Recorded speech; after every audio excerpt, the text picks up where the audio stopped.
First panel was fantastic. I think Mr. Dr. Bhatia put high expectations. Maybe we can do that.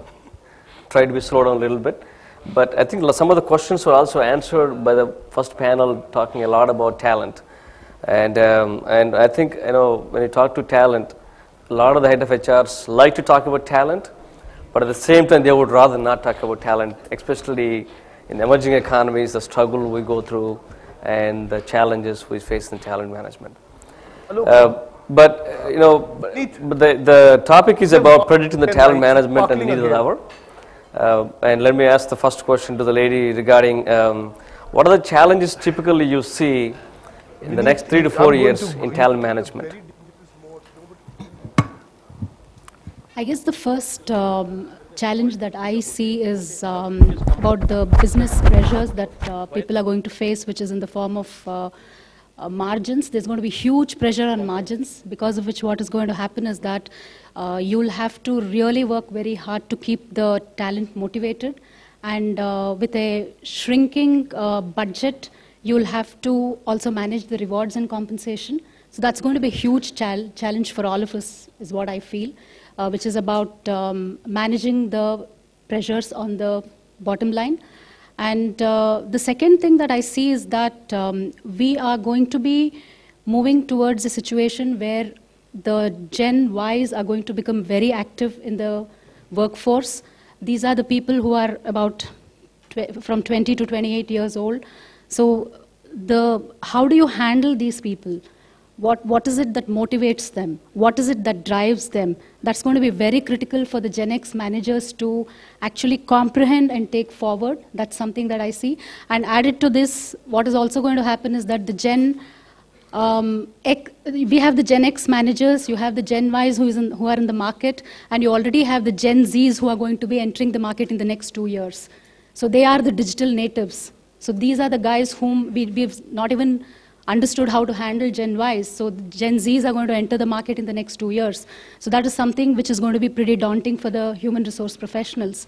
And the other thing I also see is that even though somebody in the previous session mentioned that the war for talent is not going to be that high, I personally believe that because of the pressures on margins, what's going to happen is that it's not about the quantity, it's about the quality of talent that you start hiring.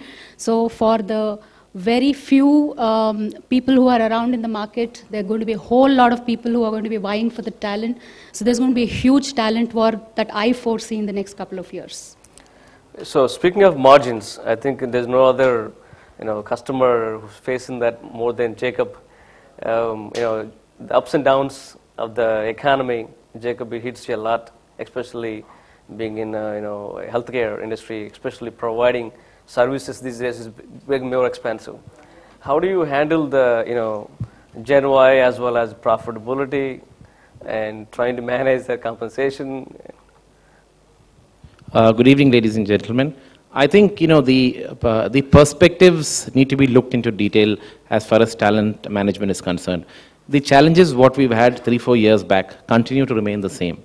It's the process and rigor and in terms of how we manage those challenges is what needs to be looked into. If you look at the way things are moving today, I think there is talent, but finding the right talent is a big issue with every organization. Secondly, I think talent management in a generic sense cannot remain at the forefront of one generic strategy for the organization. It has to be customized to different sections of your workforce and even subsections of your workforce. Now today, what used to, how you could manage various dimensions of talent a couple of years back, you have to have new ways of looking at things. We employ about 37,000 people, of which a majority of our workforce is nurses, in terms of providing world-class care to every life. That is the theme with which we operate. Everybody is recruited with a sense of passion of looking after the patient. We have built in certain processes, but if you look at the dimensions, it takes a nurse almost as good as a year to be ready to face the patient.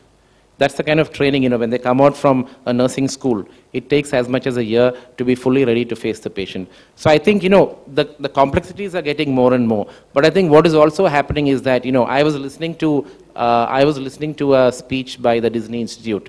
They had come to talk to us recently. And I think what they really speak about, I think Mr. Srinivas spoke about this in his last session. How do you really make people happy? How do you make your internal stakeholders happy so that in return they make external stakeholders happy? I mean, we are an industry where, where everything, we touch the lives of people who come to us in terms of the patients. So I think dimensions are huge. Talent management, what I would say, the dimensions are changing. And what really requires is, what we really require at this point of time is something known as talent right sighting. Today what happens is you cannot go by the conventional method of, I have a vacancy, let me interview somebody, he comes in, okay, he meets the criteria, this is the job description, this is the competencies, you do an assessment, you do a psychometric testing. Sorry, I think those days, that's being very unconventional, being conventional, sorry. What you need to look at is if you meet somebody who brings in certain skill set which can add value to the organization, yes, you need to go ahead and take them into your organization. I think that's what is being talked about. I mean, Professor Vijay Govindarajan, when he talks of innovation, saying then, how can organizations really create the future? And one of the fundamental, what I would say, cornerstones of this is, do you have your talent management strategy right in terms of every section of your workforce?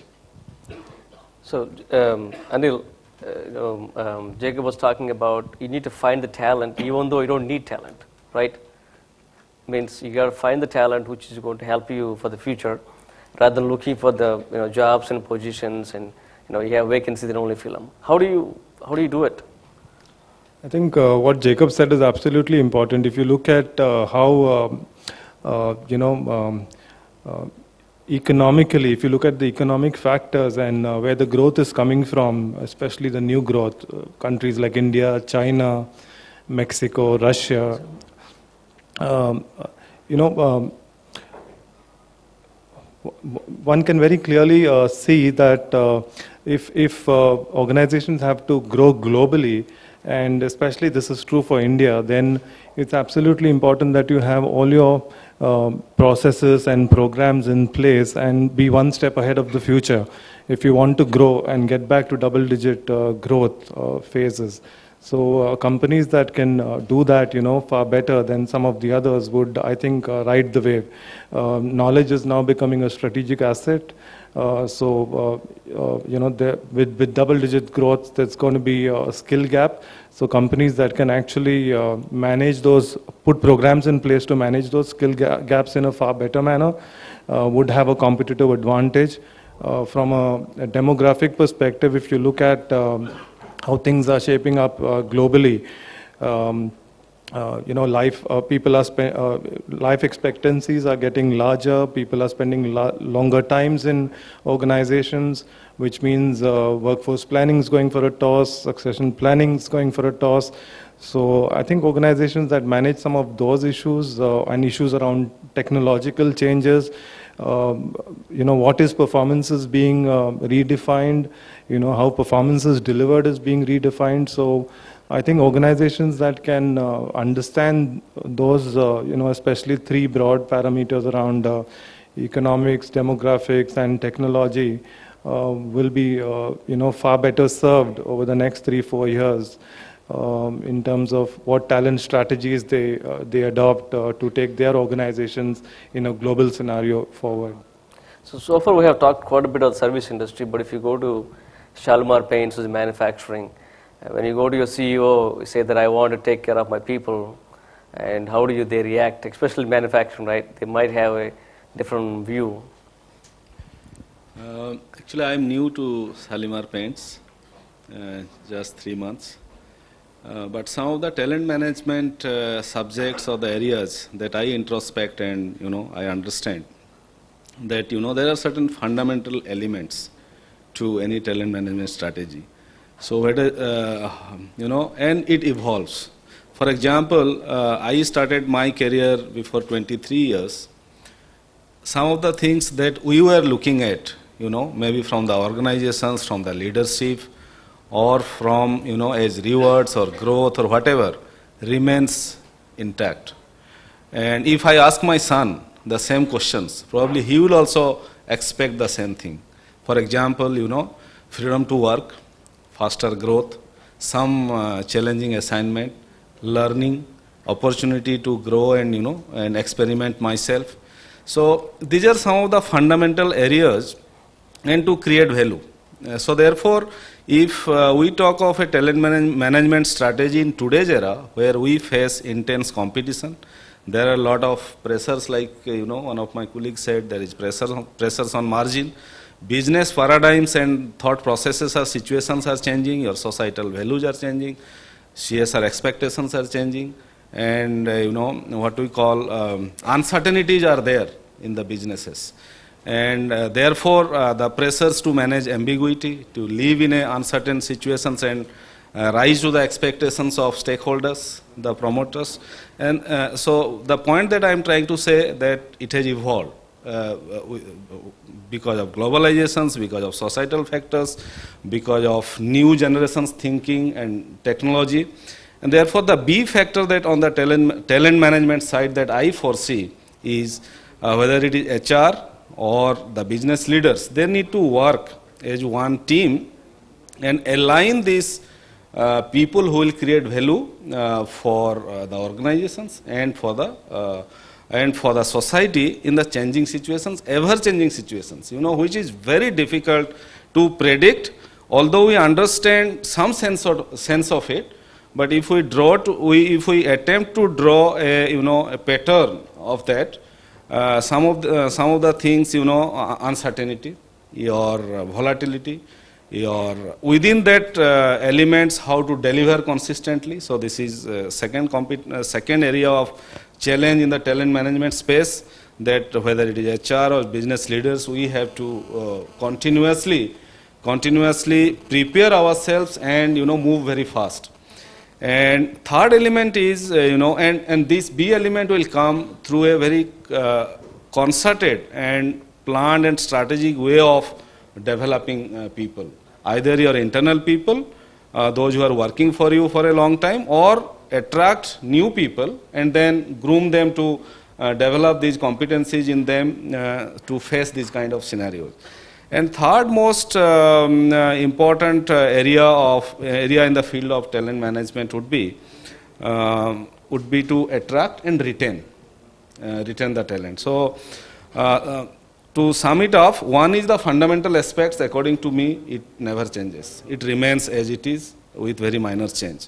Second aspect of it, this volatility and how you adapt to this very, very aggressive and ever-changing requirements for business. And third is how to attract and retain talent. So Sudhanshu, you are a diversified company, Hinduja Group, right? And you have different business units doing different business things. And I'm sure some business units think about talent different than other business units. And I'm sure you also do a lot of rotation. I remember, we talked a lot about you do a lot of rotation within the companies. How do you plan for the future talent for the company to sustain, as well as still able to have the diversified workforce, diversified business units still part of the group?